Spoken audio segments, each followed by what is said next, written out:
Mario, Mario, Mario. When you're the biggest franchise in gaming, you of course are gonna have a lot of misinformation about you. And that's what this video is about. I had a lot of fun making my SpongeBob myth video, so why not do it for another franchise, Mario? Today, we'll be looking at the myths, misconceptions, and common mistakes of the Super Mario Bros. Franchise. Same rules as last time, no creepypastas. This is purely about legends that are about media that actually exists. So, without further ado, let's go! A common rumor for a while is that the name Donkey Kong was a mistranslation and the character was supposed to be called Monkey Kong. But, this turned out to not be the case. He's called Donkey Kong even in Japan. Now, why is he called Donkey Kong of all things? Well, the creator of Donkey Kong intended for it as a joke. He's obviously a parody of King Kong, so King, mighty, humble, large. Donkey, minuscule, diminutive, stubborn. So, really, it was meant to be a pun that Donkey Kong was lower than King Kong, you know? So, yeah, no mistranslations, it's just a pun people didn't understand. A fan theory that came popular in the 2010s was that Mario, in the arcade game where he was known as Jumpman, was actually the father of the modern Mario. Why did people think this? Well, it's because in Donkey Kong Country, we meet the character Cranky Kong, who is said to be the original Donkey Kong from the arcade games. Now, if that's the case, why did he age and Mario didn't? Well, people figured, maybe this isn't the Mario from the arcade games. Maybe this is that Mario's son. Yeah. A theory started that Jumpman isn't Mario, but rather his father. This was further believed in thanks to how in Donkey Kong Jr., this Mario seems to die upon beating the game. But this theory, while it seemed plausible at the time, had a few holes in it. Most pressingly, Pauline. You see, according to this theory, Jumpman is the father and Pauline's the mother, but we see Pauline in both the Mario vs. Donkey Kong games and Mario Odyssey, and in both cases it seems to indicate that she's the same Pauline from the arcade games, and is even implied to be Mario's ex in Odyssey, which would be very, very, very, very weird if she was Mario's mother. There's also the fact that Mario doesn't die in Donkey Kong Jr. This whole scene where it seems to die, it only happens in the home console version. In the arcade version, he gets right back up and continues pursuing the Kongs. There's also some meta aspects, like how pretty much all of Mario's biographies say his debut was in Donkey Kong and talk about it like he was personally there and things like that. Now, as for the Cranky Kong age discrepancy, honestly, characters suddenly aging without others being affected is actually a common thing in media. It even has a name, soap opera rapid aging syndrome, where one character ages but others don't. It's a more common thing than you'd think, and this is clearly just a case of that instead of anything to think about. I think they just wanted a grumpy old grandpa type and thought it'd be funny to make him the original Donkey Kong without thinking about the implications of that. In the book How to Win at Nintendo Games, it's claimed that in Super Mario Bros. There's a secret chocolate factory level. Now, I have no idea what that means. Like, would it just be a level where everything is the same except brown? Because, wow, that's exciting. Anyway, this wasn't true, obviously. The current theory for why this book said it is that it was a copyright trap. That's a thing where in nonfiction works you intentionally throw in a piece of misinformation so that you know if you're being plagiarized, since after all, you created the information, so therefore, if you see it anywhere else, you know where they got it from. Yeah. The Flagpole, probably the most famous way to end a level in video game history.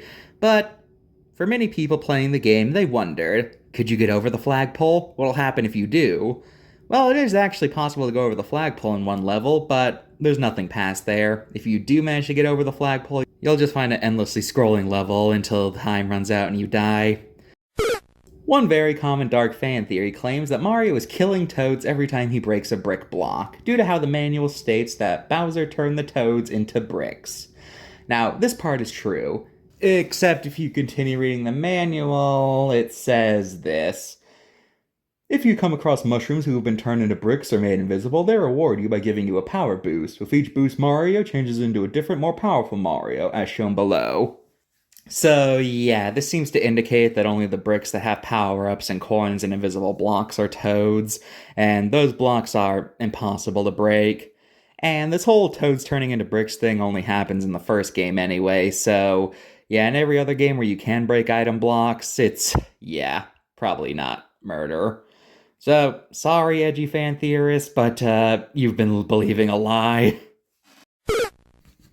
Yes, you read that right. There is a theory out there that Mario is communist propaganda. Propaganda. Okay. So the evidence is, first off, Mario wears red. You know what else is red? Communists. Also, Mario collects stars, and when he finishes the level, he puts up a flag of a star on it. You know who else uses stars? Communists! Mario tears down a peace sign. Communist! And most damning of all, Mario looks like... Mario is said to look like Joseph Stalin, and he's taking down a king. He's a commie, I tell you. Okay, calm down, McCarthy. Let's talk about this. Pretty much all aspects that are said to be Mario being a communist has a more rational explanation. First off, this is probably not meant to be a peace sign. It's more than likely meant to be a skull or a turtle shell. Secondly, while there's a surface level truth that Mario looks like Stalin, really, all of Mario's design aspects have a logical explanation. The reason he has a mustache is because when making Donkey Kong, they wanted to have a clear line showing off where his nose was so people wouldn't think he had a giant Pac-Man head. And he wears red because it contrasted nicely with blue, and plus the NES had a limited sprite palette, so you could only choose so many colors at once, and red popped out against blue nicely. So yeah. And as for the fact that Mario takes down a king, yes, that's true, but he's reinstating another monarchy. It's not like he's taking down Bowser and installing democracy or something. So, yeah. So no, Mario's not a communist. Calm down, everybody. In Super Mario Bros. 3, there is a common urban legend of a ninth world in the game, mostly fueled by the fact that the back of the box shows screenshots not in the game. In truth, there is a World 9 in the game, but it's the Warp Zone. And as for the unknown levels on the back, they're most likely prototype levels or something like that. This rumor must have caught Nintendo's attention, since ever since, pretty much every Mario game has included a bonus world after beating Bowser. Oh boy, I remember this one. So, given that Bowser has 8 kids, it of course raises the question of who's the mommy? Well, in the 2000s, there's a popular legend that supposedly confirmed that Bowser had a wife named Claudia, who was the mother of his children, and for a while the Mario fandom just kind of accepted this. But eventually, this is one of those fun facts where eventually people were like, wait a minute, where'd this even come from? So people did some digging, and it turns out that Claudia came from a Mario fan site, and people just assumed this was a canon character. Wah, wah, wah, wah. To this day, Bowser's wife is a mystery, though Mario's creator Shigeru Miyamoto did jokingly once say that he was Bowser's wife, so that's a thing. In the early days of YouTube, a video was uploaded claiming that there was a secret power-up called the Laser Suit, which gave Mario armor and a laser blaster. This video was sadly a hoax, and it was just a mod, but this would have been cool if it was real. In Donkey Kong Country 2, the villain of the first game, King K. Rool, takes up a new identity, Captain K. Rool, who's pirate-themed. Now, this is canonically just a different outfit, but for whatever reason, in King K. Rool's trophy in Smash Bros. Brawl, it calls Captain K. Rool his brother. Because of this, it led to people claiming that in the Japanese version, they were separate characters. This isn't true, even in Japan it's just a disguise. And this seems to just be a weird error, or the writer accidentally left his fanfiction in the game. Here we go, probably the most famous urban legend in the history of video game. Luigi in Super Mario 64. When Mario 64 came out, people quickly realized, hey, where's Luigi? He wasn't playable, he wasn't an NPC like Yoshi was, he wasn't even mentioned. Of course, this led many to wonder, where was he? And in the game, there's a fountain in the courtyard whose sign text was ineligible. But many people thought it said, L is real 2401. Okay, so L obviously means Luigi, is real means he's in the game, but what does 2401 mean? Some thought it was how many coins were in the game, and if you managed to get all of them, then you'd unlock Luigi. But this is impossible for 2 reasons. 1, that's not the number of coins in the game. And for 2, it was discovered later on that there are some coins that are just straight up impossible to get since they're in the ground or placed in locations that are impossible to get to without hacking. And in addition, it turns out that the game doesn't even keep track of how many total coins you've collected. Once you leave the level, your coin count basically resets to 0. Okay, so coins are out, what about running? Yeah, people thought if you ran around the fountain 2,401 times, Luigi would be unlocked. Once again, nothing in the game's programming indicates the game even has a counter for that. It was just a big waste of time, and I have to wonder if anyone actually managed to do it. Okay, maybe the text is here for a meta reason. Maybe 2401 was referring to Paper Mario's release date. Except Paper Mario came out February 5th, 2001. Plus, it'd be weird of them to highlight Luigi in that game since he was a pretty minor character. And it would be weird if they knew exactly when this game was getting released years beforehand. And finally, in Japan, dates are written year first, so if this was meant to be Paper Mario's release, it would be 0124. So eventually people gave up and accepted the fact that Luigi wasn't in the game. He was planned to be, but multiplayer had to be scrapped for hardware limitations. But then, in 2020, Luigi's model for the game was discovered thanks to a big leak that happened. And the crazy thing is, this leak happened 24 years and 1 month after Mario 64 came out. Freaky. Now, as for the sign text, it was confirmed that the sign was meant to be ineligible and there was no answer to what it said. Oh well, Luigi was eventually made playable in the DS remake. Except, wait a minute, we got something else to talk about with that remake. Okay, Mario 64 DS comes out, Luigi's here, and as a bonus, you also get Yoshi and Wario. Yay! But wait, someone's missing.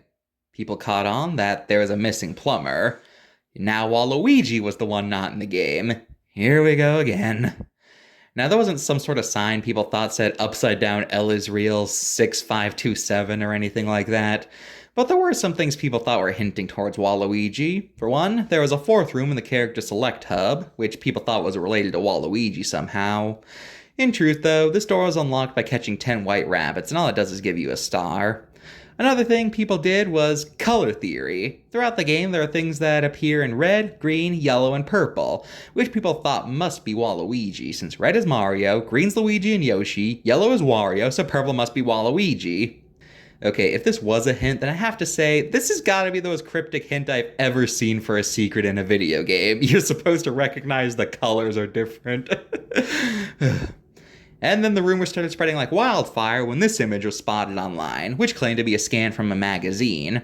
Now, this scan left it vague as to how exactly you got Waluigi, just saying you had to be the fastest racer without explaining what that meant, but still, Waluigi's in the game! We have proof! Except this was a fake!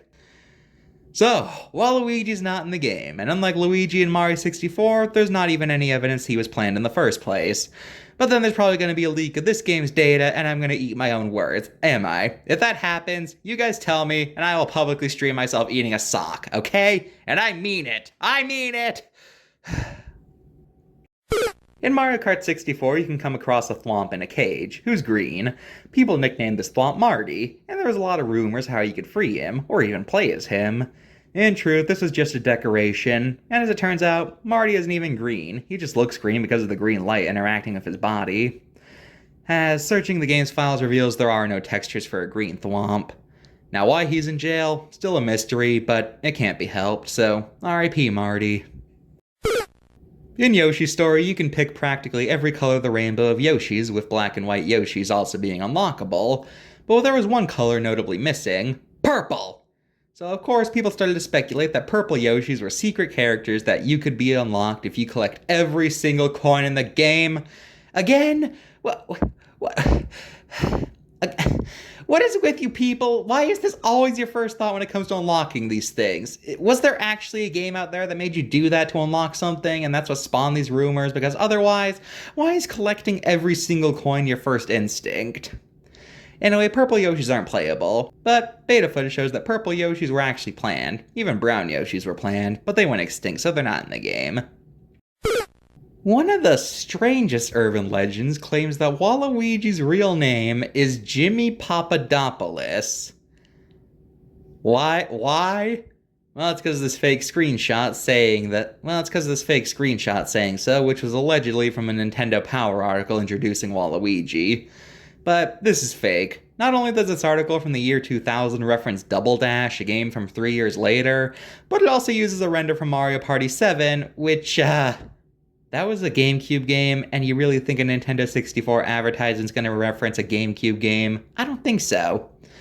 Anyways, this is the real article. Notice there's no reference to Waluigi being a fake name or anything like that. Nope, just a blurb saying he sells Luigi's underwear online, and if you go to waluigi.com, you can clip his toenails. Can we go back to Jimmy Papadopoulos, actually?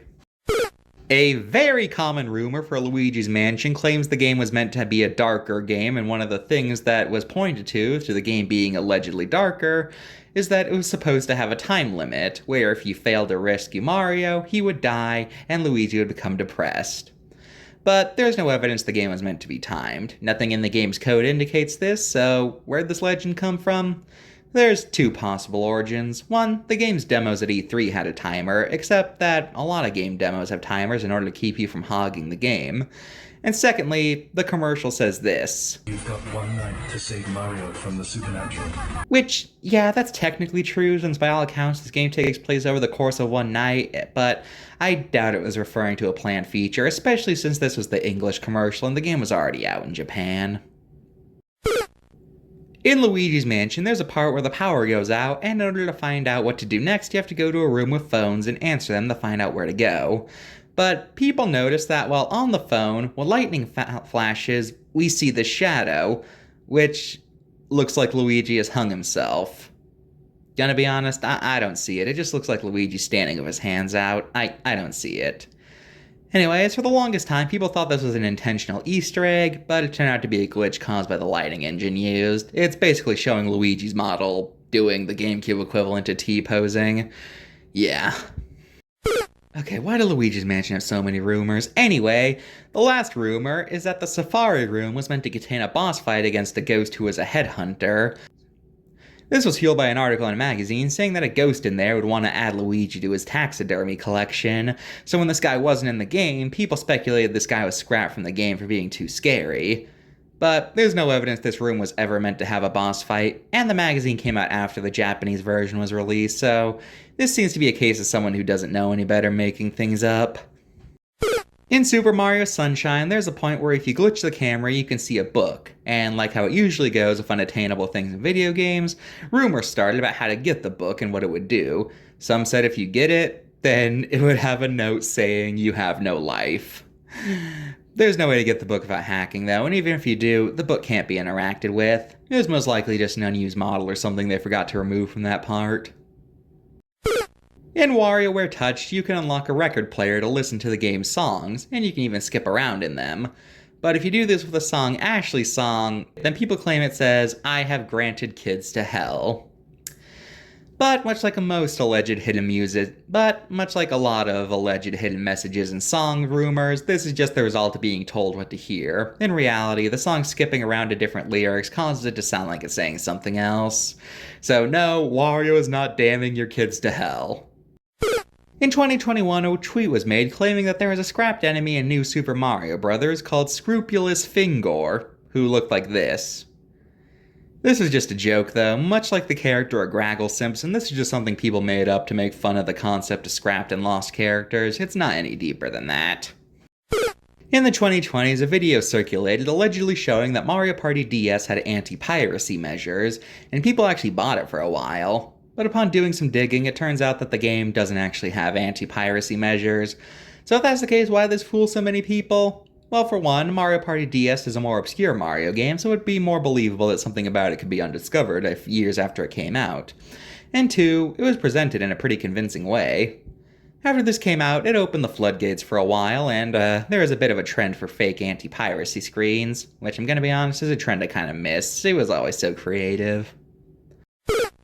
In the early days of YouTube, a video popped up showing that, allegedly, if you 100% Super Mario Galaxy, you'd be given the ability to play a more truncated version on your DS. This video fooled a lot of people since it looked very convincing. Alas, though, it was just a hoax. There's no way that Mario Galaxy can communicate with the DS in any way, so, oh well. Okay, this is interesting because this is a real thing, but it's something surrounded by mysticism. In Mario Galaxy 2, in the level Shiver Burn Galaxy, if you go to the first person mode and look up, you can see these things. What are they, and what are they doing in a Mario game? In the game files, the background is labeled as Beyond Hell Valley. Well, these guys are called Hell Valley Sky Trees. It's impossible to reach them since they're a background object, so no matter how much you hack to freely fly, you can never reach them. Many rumors popped up about what these things were and what point they serve, but if you ask me, I think these were just meant to be a creepy Easter egg, nothing more. In Paper Mario Sticker Star, you can find a piece of paper with this code on it. There's no point in the game where you have to enter a code, nobody has figured out what this code is, and there's never been any official word on what this code is. If you want my opinion, I think this is put in just to mess with us. Like, I think they put this in the game with the hopes that it would cause rumors because they thought it'd be funny. Let me tell you, if I ever made a game, I would totally throw something in just to cause rumors. Like, I'd have a character say something that seems meaningful, but it turns out to be meaningless, and I just want to send everyone on a wild goose chase. What? I think it'd be funny. Well, that's all the legends I feel like talking about. What have we learned from this? I don't know. Special thanks to the Super Mario Wiki for having a list of rumors and urban legends. Thanks to the Gaming Urban Legend Wiki, which is a whole wiki dedicated to urban legends. And thanks to TV Tropes for documenting several video game hoaxes. Couldn't have made this video without these guys. Links to these websites in the description. And now, Mr.G out. Still working on a pretty big video. One that might need to be archived.